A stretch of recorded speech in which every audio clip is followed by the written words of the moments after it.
Coming up with This Week in Computer Hardware, HDTV Picks for Black Friday. Samsung's 960 Evo is fast. RX 480 versus GTX 1060. Snapdragon 835 and VR fun. All that and more coming up next on Twitch. Netcasts you love. From people you trust. This is Twitch. Bandwidth for Twitch is provided by CacheFly at CACHEFLY.com. This is Twitch, This Week in Computer Hardware, episode 390, recorded November 17th, 2016. HDTVs, SSDs, and autonomous vehicles. This episode of This Week in Computer Hardware is brought to you by Braintree. Mobile app development can be complex, but integrating your payments no longer has to be. With Braintree, your business can accept nearly every type of payment from any device with just one integration. Learn more at braintree-payments.com/Twitch. Welcome to Twitch, This Week in Computer Hardware, Twitch weekly show that aims to bring you the most useful, most informative, most engaging, most helpful, and occasionally most frustrating news about computer hardware, desktops, laptops, monitors, mobile devices. We are there for you. Mr. Ryan Shroud, however, is not there for you. He is en route in a big silver bird flying from somewhere, hopefully back to Kentucky, where he's looking forward to not moving boxes and not being in an airplane. Joining us today is Mr. Robert Harron, my partner in crime on AVXL. Hey, good to see you. A legendary founder of HarronFidelity.com. Any exciting news we need to know about from the world of HDTV this week? Well, we're rolling into the great sales season, so a lot of people are getting crazy about trying to find the best deal out there, and I think a lot of folks should just take a step back and make sure you know what it is you want, and then go shop for the best price. So, pick your favorite TV or two. Go for the say Super Supreme model, and then the one that's more realistic in your budget, and then hunt good prices that way. I am not the kind of person who's going to run out and tell you to go battle the masses on a sales holiday in a particular event just to try to score some deal on a cheap product. I'd rather have you get something that's good. So if there's one thing, it's that. Other than that, some new stuff on the 4K projector front coming up, as well as some interesting last or end of year models that are coming out right before we hit CES. It seems that the manufacturers are sneaking in a couple of super displays to help give us basically a pointer as to what's coming up for next year. In particular, Sony. They snuck out their Z9 TV, which is arguably the best LCD out there for this year in terms of absolute performance, in terms of overall light output, the number of local dimming zones, and it is like the best that they could do for this year in one LCD television. It's still expensive, but if you're looking for the 1,000 nits wasn't enough. Maybe you need something more like 1,800 in the year 2016. That Sony Z9 will be an impressive set for quite a while to come. But it also kind of shows you, too, where all the LCDs are going for the next few years in terms of just they're increasing light output because that's the way you'll do this new peak bright detail in the HDR format. So the more light you have on hand to be able to show the imagery as it's intended, the greater range of light output you have, the better you'll be able to represent that content. And that's really what it comes down to. And seeing something like Sony Z9, where with a relatively large budget, could you make a TV that will deliver not only just epic light output that beats everything else out there right now, but will it be able to do the cool things that OLEDs do, like that per pixel illumination to be able to minimize halos and glare around an object on the screen? Unless that's the intended effect, of course. But I'm just interested to see this whole battle between the OLED guys who have great technology, yet it won't be as bright, at least currently, as the best LCDs out there, versus the LCD guys who can do pretty damn good color and incredibly bright light output, but you are missing some of the aspects in terms of viewing angle support or having something more plasma-like or OLED-like in terms of off-axis viewing, ultra dark black levels under any lighting conditions and things like that. But so much good stuff. I mean, there really is. You just got back season 2. We were talking to AVXL earlier this week. You just got back from China, got a tour of the Hisense factories. And one of the things we were talking about actually earlier today was we were looking at sort of the top selling televisions on Amazon.com.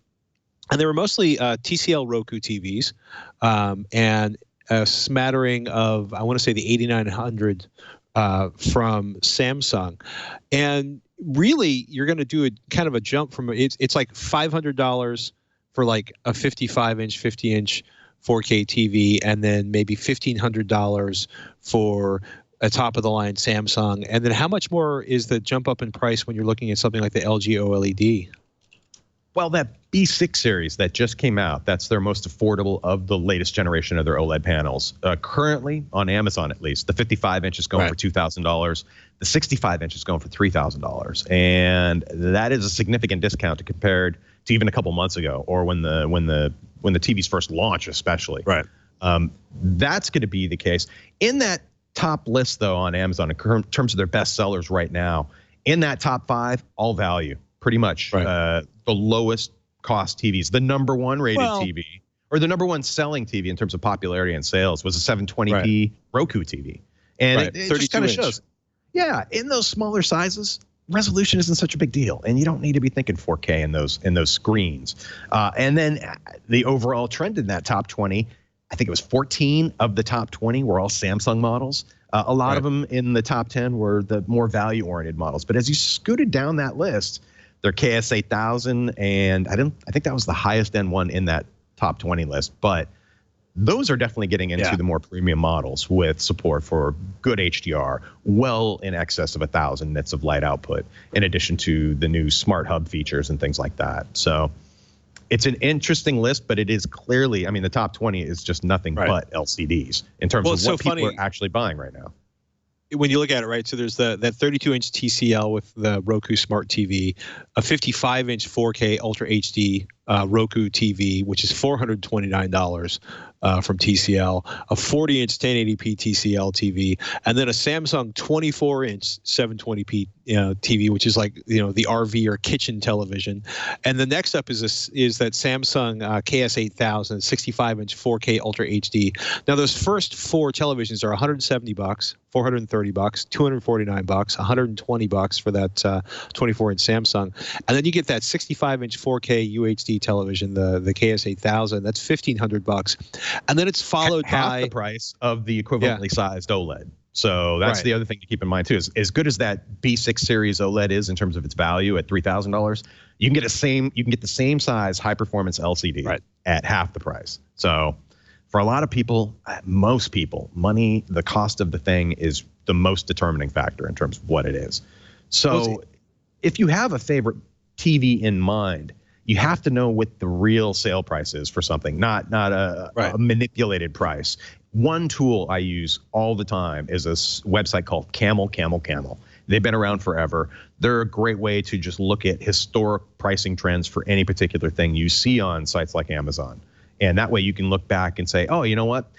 It may be on sale this week, but a couple months ago, it was $200, $300, $400 less, or a certain percentage less. So tools like these used to your advantage. So it can help take away some of the craziness of a Black Friday sale to get a better understanding of what it is and how much you're about to spend. And is it worth your time getting up early, getting into a crazy public sales scenario where is the hassle worth it in terms of that absolute value you're going to find versus say, maybe I'll pay 10% more, but I'll be doing it from the comfort of my home in my underwear or, my fluffy slippers, so to speak. So, the number 5 TV was the KS8000 65-inch 4K TV. And then the number 6 TV is $573 for a 50-inch 4K UHD, which is also for $573 includes HDR. I mean, obviously, the 8000 is 15 inches bigger. It's a considerably larger television. It's more stylish. It's got the thinner bezel and design. In terms of picture quality, how huge is the difference between the 6300 and the 8000? Well, it's going to be a couple things. The 6300, one, it doesn't have, as far as Samsung TVs go, anything below the 7000 series won't incorporate their Smart Hub functionality. So if smart home stuff is important to you, you're looking at the 7000 or higher levels for that. In terms of absolute performance, I would be curious to see. I don't believe the 6300 is using quantum dot technology. They will have a line in the sand somewhere in their model lineup. The 7000 and above definitely is something that has the quantum dot technology for improved color performance and to help with light output as well. But the TVs, the LCDs that are truly doing the best color today are using either enhanced LEDs. I believe, is it GE? GE has a new LED out that a lot of manufacturers are looking at, because one of the hardest things for basically what made LCD so bad for so long was their inability to do a good red. It was always kind of pinkish, and it took a lot of engineering and thought in terms of how they could correct that. One of the current methods, if the TV isn't explicitly saying it's using quantum dot, but they are still delivering a wide color palette in terms of its output, it's likely using one of these newer LEDs for the backlight system that incorporates specifically red enhancements, so that the red point is far more saturated than it would be using, say, a white LED pushed through a color filter by itself. And that's the big difference you're going to find between the value versus the high end. One, you're usually going to have a brightness difference too. Samsung's best TVs currently will push about 1,300 nits of light output, which is fantastic, and it exceeds what we were doing even last year. And lesser TVs, like all of your Vizio TV, I hate to say lesser in the sense that it's worse or in any way, but other models, to save some money, might not offer as great of light output in terms of revealing all the detail in HDR content, let alone having the superb color performance.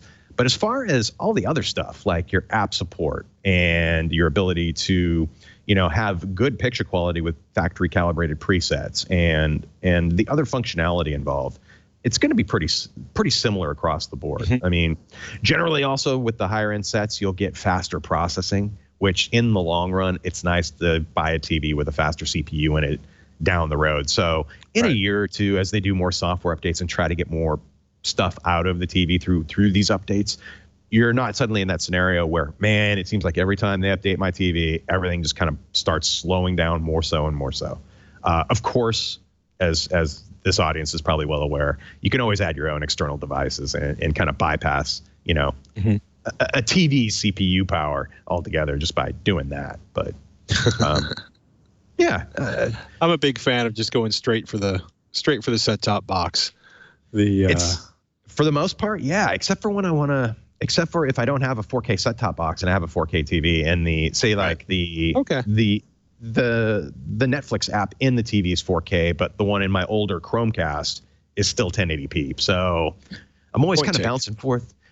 I have multiple devices to watch all these shows on now, and now my current choice is really steering more toward what device is going to give me the best image quality for that particular streaming service. So it's either usually the app built into the TV itself, or something like, one of those new Rokus, perhaps. That's what I'm thinking. One of those new Rokus.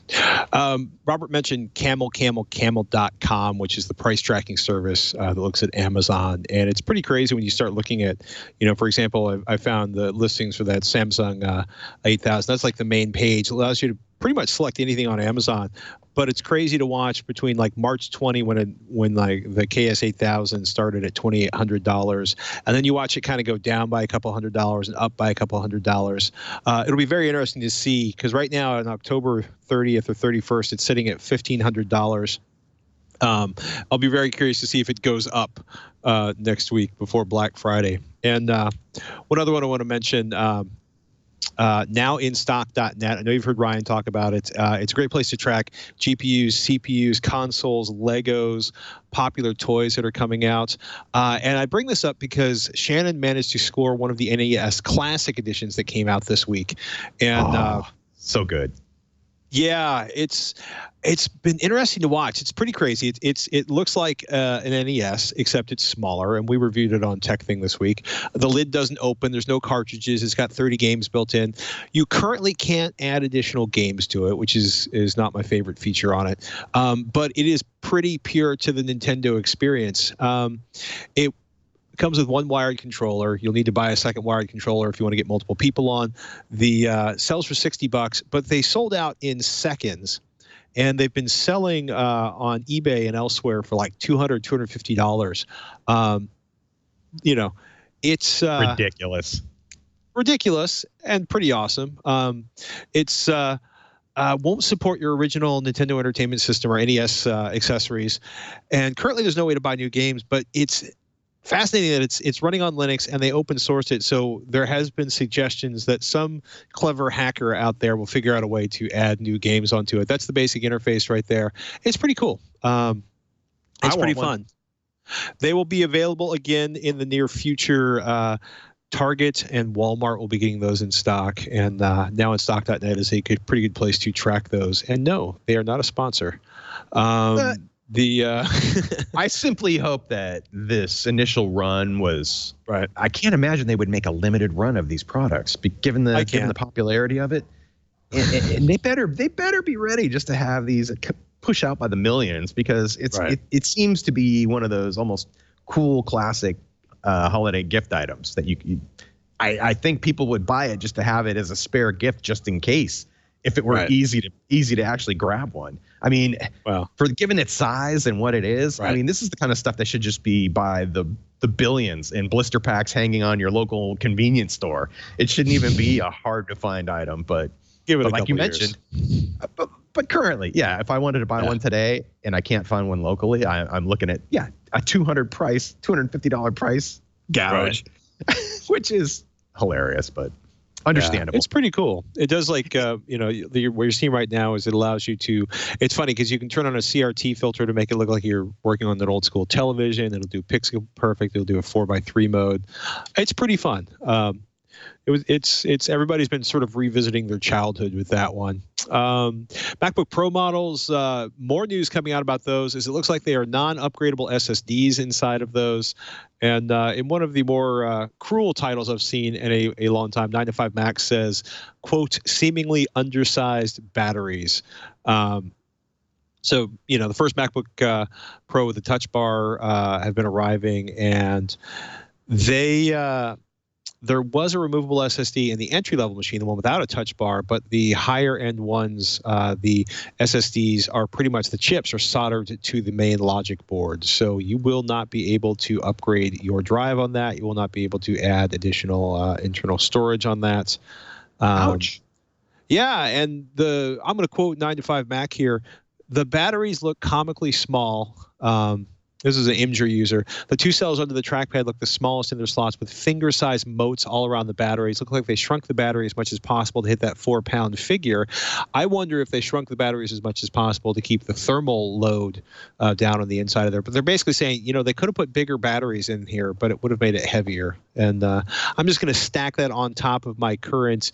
I'm tired of thinner products. I want, products with more battery life and that are built a little bit better. But I mean, my new Asus notebook I've been rolling with for about 3-4 months now. It weighs less than 3 pounds, and realistically, I get about 6 to 8 hours of battery life out of it. Not gaming, but just web surfing and text documents and things like that. General usage. Right. And I expect this level of performance at this weight now going forward. And I'm not trading less battery life. That'd be absolutely one of the things I would avoid like the plague. But interesting. I'd like to see some actual battery usage testing with that new MacBook, just to make sure that maybe they didn't need as big of a battery, although when do you not? So I don't remember being really blown away with the 2016 MacBook battery life. I can understand too fixed static it is faster RAM with longer modules, battery life. But making the SSD or even like an M2 style SSD fixed or soldered permanently, that's a little more of a kind of a heartbreak, really, unless it has some very affordable storage options. Because otherwise, having 500 gigs of SSD or a terabyte in a terabyte SSD in your notebook, that makes life fun again, or just very, very zippy in terms of mobile use. Anytime I touch a notebook that doesn't have an SSD in it nowadays, I dread it. It's just everything takes forever, and as long as Apple's providing some good options in terms of absolute storage, like there should be a terabyte storage option at any price that they want to do it. But at least with my notebook, it's a pain to do, but it does use a standard M2 style SSD card, so I could literally open my notebook up, pop it out, and redo it myself. But apparently, this is not the case on the new MacBook Pro. So but I know a lot of people though are just thrilled to see some new hardware out of Apple because they're rolling with older notebooks anyway, and they have to be Apple MacBooks of some kind they're going to upgrade to stay within the ecosystem they work in. So I don't know. It doesn't feel like the party it should be, so to speak. In terms of everybody expected a more powerful device. Well, Maybe. It's interesting. CNET's got an interesting article. The surprising reason why the new MacBook Pro doesn't have much more battery life, and it's got a picture of a United flight in the background. Apparently, it is illegal to carry a laptop on an airplane with a battery capacity greater than 100 watt-hours, and last year's 15-inch MacBook Pro already had a 99.5 watt-hour battery pack. Sean Hollister wrote this up for CNETs. He says, I'm not sure why 100 watt-hours is the limit, not 99 or 103, but it's been the rule in many countries, including the U.S., for a number of years. Lithium-ion batteries are considered hazardous materials because of their ability to explode, and so generally you can only carry one internal up to 100 watt-hour battery and a couple of up to 160 watt-hour removable spares on a flight now. So I ran into that overseas in terms of, I want to say their limit was about 130 watt-hours for your portable battery packs. And if you had one, maybe it was 160, but they would check that. But I didn't even think about the cells within the notebook itself also being limited. Yeah. I was more concerned about the cell phone chargers that I actually carry around in my gear bag. So yeah, that was something you actually, in my travels recently, I had to take out at every checkpoint and show them the watt hours on it, and it had to be labeled accordingly. Otherwise, if it was just some generic unlabeled product, they wouldn't even let that through. They'd confiscate it. So it's good to not only have your gear labeled properly, but make sure you can actually still read it in case it, if it gets worn to the point where there's no indication on it what it is. A border control agent may have an issue with that. No, I'll leave that at that. So. At that. MacBook Pro 13-inch 2015, 10 hours wireless web on the benchmarks listed from CNET. MacBook Pro 13-inch 2016 with Touch Bar, 10 hours wireless web. And basically, 10 hours of battery life, pretty consistent across those models. And that's okay. I mean, that's a good work day. And no, I want 18 hours of battery life. I want 27 hours of consecutive battery life with all phasers set to kill or stun or whatever they're supposed to be set for. And you get a backpack full of batteries. Oh, man. If you're running a Pascal NVIDIA GPU, watch out. Certain but not all Pascal GPUs, writes Scott Michaud up on PC Per, are having their video memory stuck at 810 megahertz after upgrading to the GeForce 375.86 game-ready drivers, that's the one that's providing optimized support for Ubisoft's Steep, which is essentially XXX, the adventure dude movie, extreme sports movie, but a video game. And then there's some additional provisions, optimizations for Battlefield 1, Civilization 6, and Tom Clancy's The Division. So if you have a Pascal GPU, you might want to hold off on upgrading to that one. Nice article up on HardOCP. Gigabyte RX 480 G1 Gaming versus MSI GTX 1060 Gaming X. They're both basically overclocked video cards. One's AMD, one's Nvidia. A bunch of interesting takeaways on that in terms of performance, but the one I'm going to leave you with is if you're looking at VR performance, the 1060 kind of walks away from the RX 480. Other than that, though, the battle is a little bit closer, and that's worth taking a look at if you're shopping in that $250-ish, $225-ish, $250-ish GPU range. And they were surprised at the quality of 1440p gaming. They thought they were going to be 1080p gaming, appropriate for 1080p and not 1440.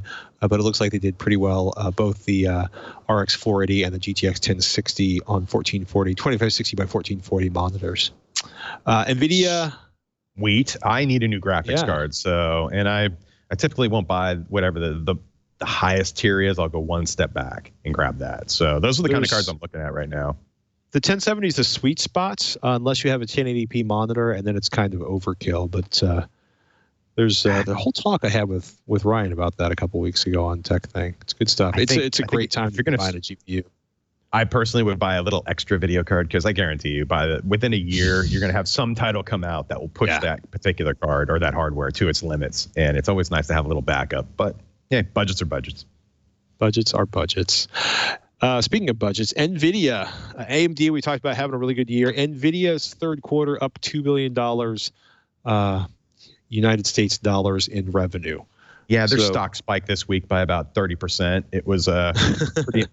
Their ability and their focus on doing AI now seems to just be accelerating, and especially in the teaching cars how to drive field. That could be a huge moneymaker for them. And you don't hear about any other GPU companies talking about utilizing their hardware specifically for supercomputing as much as you do NVIDIA, at least. I mean, their parts have been used and are used by everyone I know that's building their own so-called supercomputer. So it's funny you should mention that, because Intel is apparently going to invest $250 million over the next 2 years into autonomous vehicle technology. Fortune reported about that this week. Of course they are. Well, yeah, they want a chunk of that in the worst possible way. And well, the other story that came up this week around that is Samsung is buying Harman for $8 billion to, quote, further its connected car push. And this one surprised me, right? Because Sean Olive is the research crew, the research kind of guru at Harman, doing kind of figuring out more about how people hear things and what they prefer in terms of sort of a profile for speakers, or a sound for speakers or for headphones. And the whole thing got sold to Samsung for $8 billion. But apparently it's all about Harman's relationship with automotive vendors. 65% of Harman's sales are all to car manufacturers. And Samsung's trying to catch up with Apple on, quote, in-car entertainment and software systems. So car audio just fascinates me nowadays. You look at any new vehicle, and not only are you given audio options for things like music playback, but a lot of these systems incorporate active noise cancellation or noise enhancements to make like the engine sound better and things like that. And how you blend like multiple systems like that within the vehicle and still maintain things like good audio quality and things like that, or how you best optimize it with all of these basically enhancement systems running for various reasons within the vehicle.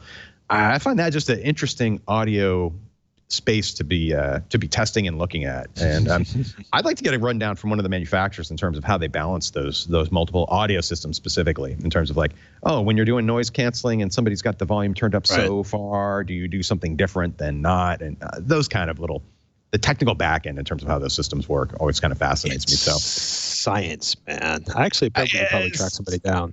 It's fascinating. CES coming up too. We should be able to see quite a few examples of that, and among other things as well. I mean, I really love the audio side of what the Consumer Electronics Show has turned into. Speaking of what the Consumer Electronics Show, and I bring this up because I'm starting to book a bunch of appointments with motherboard and laptop manufacturers for CES 2017, which is just around the corner. Apparently, the #1 keynote for CES 2017 is going to be the CEO of Carnival Cruise Lines spotlighting a new vacation experience. So, involving the Internet of Things. And all I could think of was the starship in WALL-E with the lounge chairs that nobody ever gets up and the food in the cup. Sesquicentennial cupcake in a cup. I do appreciate those restaurants that have a little button right at your table you just touch and then the server comes over. And basically otherwise they leave you alone. And I think that's kind of neat. Good. Otherwise, it's like, I'm not a cruise person and I'm going to avoid that whole thing like the plague. So I doubt they'll be inviting us to their special invitation-only experience. Hey, maybe it'll blow me away in terms of, oh, my drink is almost empty and my Internet of Things mug will be able to inform the bar service to refill it post-haste. Or, I don't know, I'm just saying. There are worse things in life. Oh, my goodness. Sounds like a nightmare. The autonomous cruise of your dreams. Yeah, it's not a nightmare? Not a nightmare when your website works? When it just works. It's the best. This episode of This Week in Computer Hardware is brought to you by Braintree. By next year, maybe even next week, there's going to be another way to pay. Could be the next Bitcoin, the next Apple Pay. Could be some Internet of Things, Carnival Cruise Exchange mayhem. Could be all of the above. But Braintree, they got you covered. The full stack payment platform is easily adaptable to whatever the future holds, so you can adapt easily too. Accept everything from pounds to PayPal to that next big innovation from any device with just one integration. When that new payment method comes along, all you have to do is update a few lines of code. No late nights, no complicated recoding, no stress about staying ahead of the curve. Braintree Payments is here to help. Simple, secure payments code you can integrate quickly. Android, iOS, JavaScript clients are supported. SDKs in 7 languages, .NET, Node.js, Java, Perl, PHP, Python, and Ruby. And people who code tell me it is elegant and includes clear documentation, which if you're digging through your website, you might think it's time for some elegant code with some clear documentation, in which case you should check out Braintree. Braintree gives you an easy way to accept multiple payment types with one integration. Integrating Braintree into your app is as easy as inserting a few lines of code. Learn more at BraintreePayments.com/Twitch. That's BraintreePayments.com/TWiCH, and we want to thank them for their support of This Week in Computer Hardware. Qualcomm's got a tease for you, the 835, built on Samsung's 10-nanometer FinFET process. And this is apparently, the 835 is going to be the world's first 10-nanometer production processor if it ships in 2017, and I really don't see it not shipping then. And it looks like it's going to be pretty impressive, right? So Samsung announced their 10-nanometer FinFET process technology in October of this year, and Samsung says it offers, quote, up to a 30% increase in area efficiency with 27% higher performance or up to 40% lower power consumption. So, you know, what we used to think of as the tick-tock cycle, where like first you would get a new chip and then they would shrink the process and give it that extra bump. Qualcomm's looking to take names and kick ass, or at least just produce highly efficient processors on that new 10-nanometer process. That's a Snapdragon 835. Not a lot of detail above and beyond that it should be more efficient or more powerful or both or less. Oculus Rift. Anything to keep my batteries a little charged longer or to get more oomph out of my phones, I'm down for that. And 10 nanometer. Damn, that's impressive. That's tiny. That is. Oh, man. Asynchronous space warp is my new favorite technology name this week. That is Oculus Rift's latest developments. I'm just going to straight read the TLDR for this one. Oculus is releasing a new technology aimed at reducing system hardware requirements while maintaining content quality across a wider array of hardware. Asynchronous space warp is a frame smoothing technique that almost halves the CPU-GPU time required to produce nearly the same output from the same content. Like asynchronous time warp, ASW is automatic and enabled without any additional effort from developers. And this is all about reducing the cost of entry for a high quality VR experience. You know, it gets really deep really quickly. Apparently, it doesn't scale well below half the display's refresh rate, and depending on what's being displayed, writes the crew at developer.oculus.com. There may be visual artifacts present as a result of imperfect extrapolation, but mostly this is about getting a full-on Oculus VR experience with less money. It almost sounds similar to what TVs do in terms of creating virtual frames for their video smoothing to give the impression or the perception of more detail in the picture.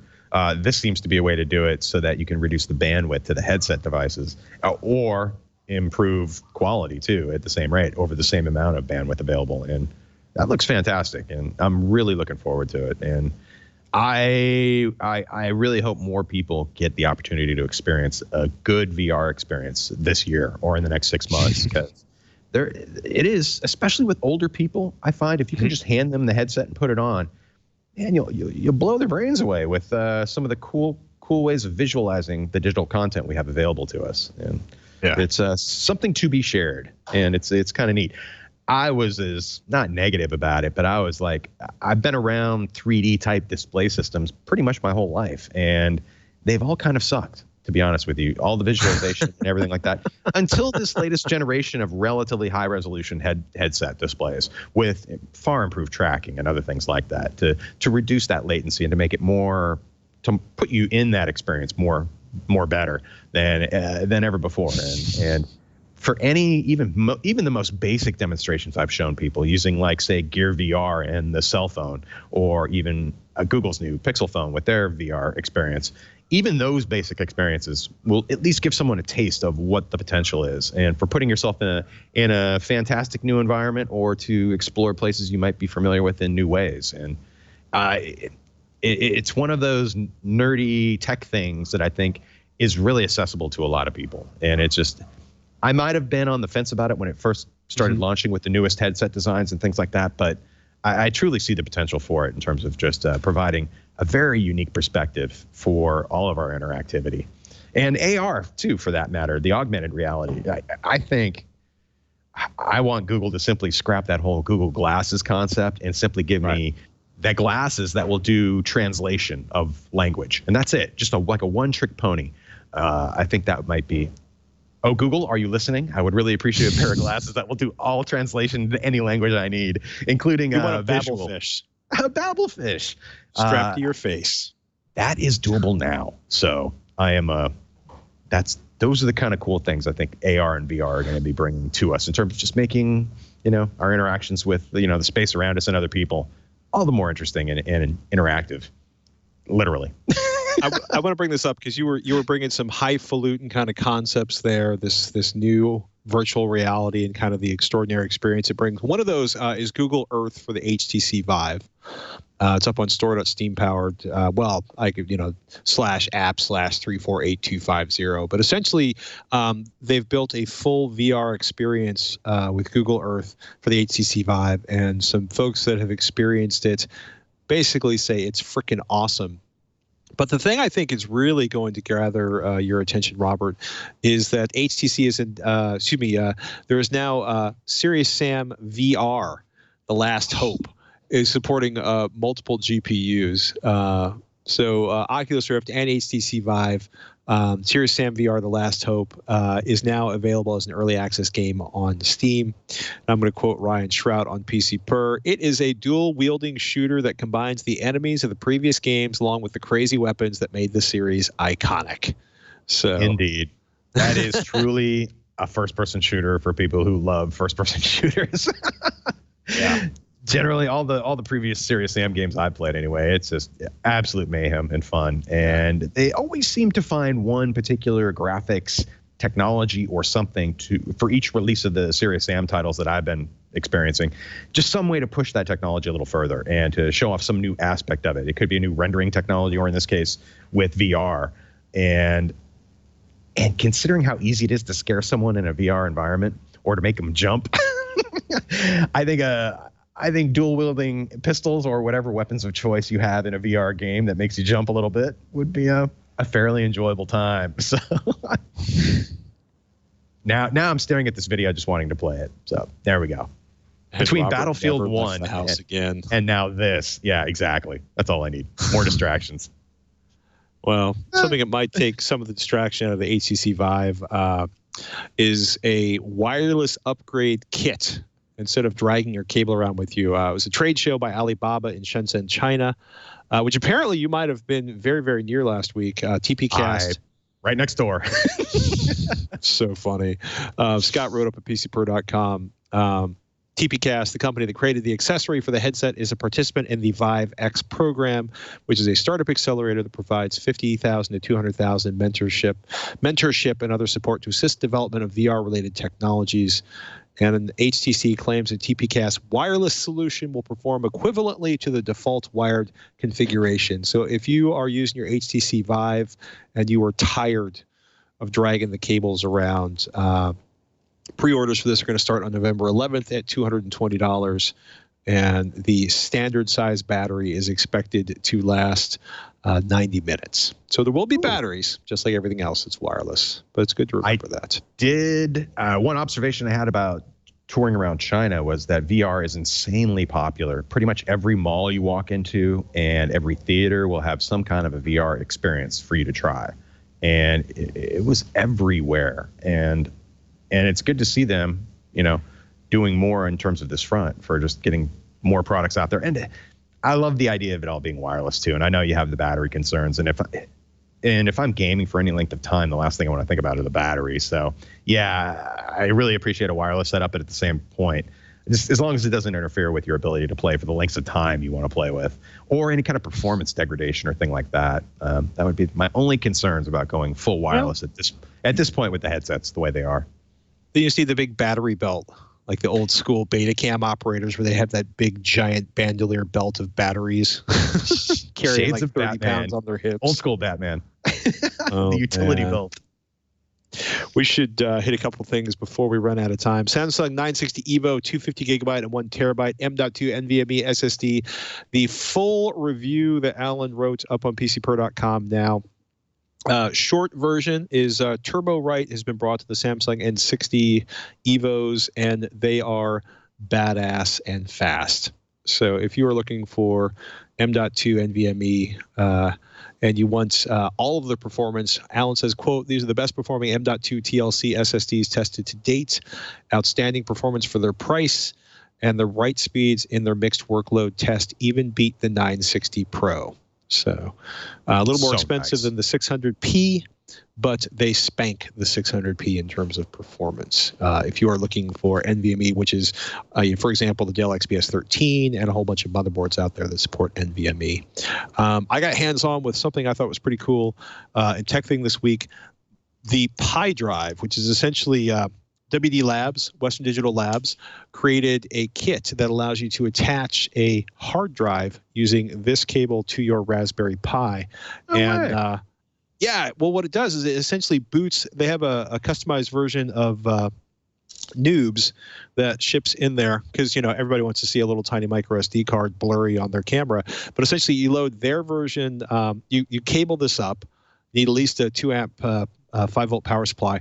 You boot off of their version of Noobs, and it installs the operating system so that it boots off of the micro SD card, and then it passes over the OS operation to the drive. And it has the ability to do things like put multiple versions of the operating system or multiple spaces on the drive itself, which is really, really cool. They do cases, so if you want to put it inside of a case, and basically have like a whole collection of drive stores. This is their new Foundation Edition, 250, 375 gigabyte versions. They've had a 1 terabyte kit out for a while now. But what's really slick about this is the project spaces basically allows you to keep multiple operating systems on the same flash or hard disk drive. I think it's really, really cool. So if you want to, experiment with a bunch of different things, but don't want to have to yank micro SD cards slots in or out, or if you just want like gigabytes of storage for a mini server or a media server, check out wdlabs.wd.com, and I got a more in-depth review on that up on techthing.com. And you want to see the craziest PC I've seen in a long time? Yes. I'm itching to build a new workstation, so. This is not a build. This is the Z2 so Mini. Yeah, well, I've been really big on like really, really small PCs lately. This one's kind of unhinged because it starts out with like, apparently you can get it in sort of a low-end configuration, but what got Engadget excited was Intel Xeon CPU, Nvidia Quadro Mobile M620 graphics, and M.2 SSD, and that's 2.3 inches high. That is, quote, 90% smaller than a traditional business class tower, and apparently super, super quiet. And it's just, it's essentially, it's pretty good workstation performance, except for the going with the mobile graphics instead of the desktop graphics, although those graphics are pretty fast. 32 gigabytes, up to 32 gigs of DDR4 RAM, HBZ turbo drive, and you can get it with an Intel Core i7 i5 i3, or pay all of the money and get yourself a Xeon E300 1200 V5 workstation or server grade processor. So I just thought that was kind of fascinating to see a ridiculously overpowered tiny PC. I buy a lot of Intel NUCs, and that was one of the I love them for that. And to see something that can be taken to a little bit more of an extreme seems pretty cool to me, especially when you can do something like an Intel Xeon processor. And I'd be curious to see what the noise aspect is in terms of its actual use, but otherwise. Apparently, it's considerably quieter than a lot of their previous designs. They were very specific, like 63% quieter than super duper awesomeness. Oh, one last thing before we go. If you have a Android phone from Blue, it may have been sending all of your information to China. That could be a problem. Yeah, that would be awkward, or at least just irritating as hell. Yeah, basically, quote, for about $50, writes the New York Times, you can get a smartphone with a high-definition display, fast data service, and according to security contractors, a secret feature, a backdoor that sends all your text messages to China every 72 hours. Less impressed. Less impressed. Yeah, apparently Shanghai ADEPS Technology Company wrote some sort of advertising software that's 120,000 Blue phones, which are very, very popular, inexpensive entry-level Android phones, have been affected, and that they have thankfully updated the software to eliminate the feature. So the ADEPS software translated the full contents of text messages, contact lists, call logs, location information, and other data to a Chinese server. So nobody knows if this is like advertising or, Chinese government to collect intelligence. That's Matt Apuzzo and Michael S. Schmidt on the New York Times writing that one up. Unless I sound like an Apple fanboy, it turns out that the iPhone users if are you less have affected? No, I wouldn't say less effective. The Intercept, Kim Setter at the Intercept writes that iPhones send a call history to Apple. Essentially, let me pop the article because I forgot to put this. I forgot to put this in the story list. It's pretty crazy, right?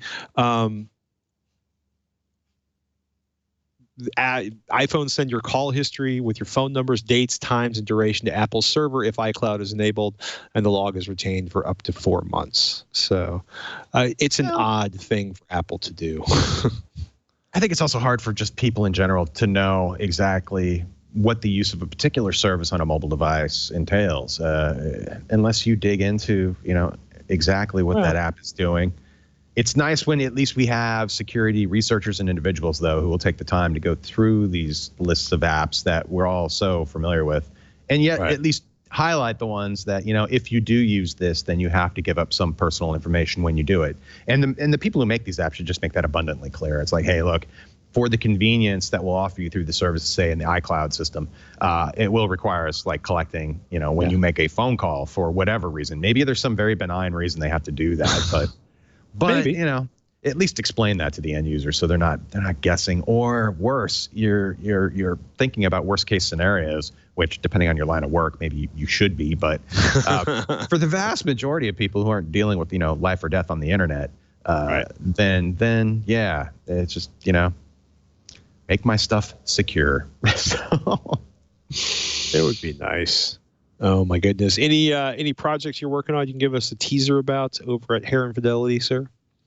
Well, let's see. I've got a new Hisense TV rolling in, the Hisense H8, to give me a little taste of what to expect from the H10. I'm really curious to see what Hisense does in terms of their calibration controls, and it'd be color management or the white balance controls, how good it was set up at the factory and how good it can be fine-tuned once you get it in your hands.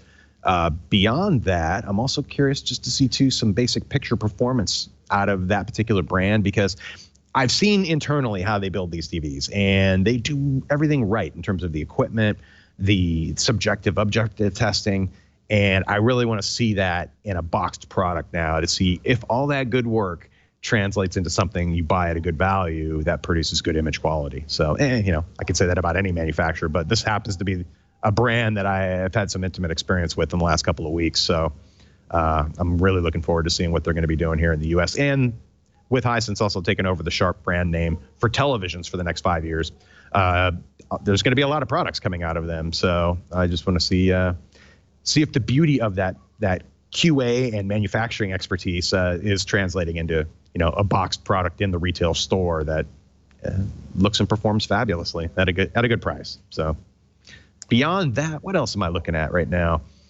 Going over some new test software I just got in. I have a new HDR10 test disc from a specific manufacturer that came with some new documentation. So I'm going to be getting into that a little bit deeper and seeing how I can integrate that into what I do and how I test these new TVs. But beyond that, it is nice to actually have some HDR material as far as reference discs go, but beyond just the movies you can buy and things like that, or looking for a certain scene or what have you. There's a page I need to update, and I will be getting on that too. Actually, there are a lot of good deals in there as well, but I need to add some good AVRs to my page too. It's long overdue that I have updated some product recommendations on there. But otherwise, a lot of calibration work of late too. The OLEDs are very popular right now, so a lot of people buying them are, here in the Bay Area at least, are contacting me for getting them set up really well. And a fantastic TV to work on overall. It just, they tune up beautifully. Nice. They're not bad out of the box, and they have great performance overall. But between not only your color and your brightness detail and things like that, but also just straight up gaming performance, or with the latest updates to be able to do things like enjoy an HDR experience or the HDR performance in terms of light output with all of your content, not just HDR content. So between that, it has been a fantastic day. Also, some new projectors coming out. I haven't looked at a 4K projector yet, but I've been looking at a lot of the 2016 pseudo 4K or shifted 4K, in addition to just solid 1080p projection technology out there. And man, it remains one of my absolute favorite display systems of all time. Will always be a projector, just for that ease on your eyes of looking at a screen with a projected image on it compared to most TVs that you look at. It's just, there's something very awesome about it. And the fact that these, generally speaking, your projectors are also exceptionally consistent display devices. So they tune up really well compared to some of the quirks you run into working on LCD TVs in particular. So beyond that, I'm also happy to see pricing for quality projectors. There are so many great options in, say, that $1,500 to $2,500 range. Mm-hmm.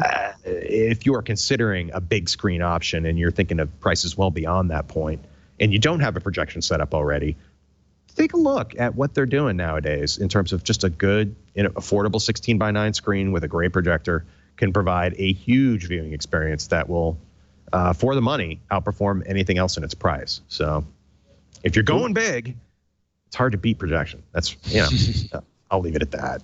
If you go big, go big. With that, ladies and gentlemen, we have to bring this episode of This Week in Computer Hardware to a close.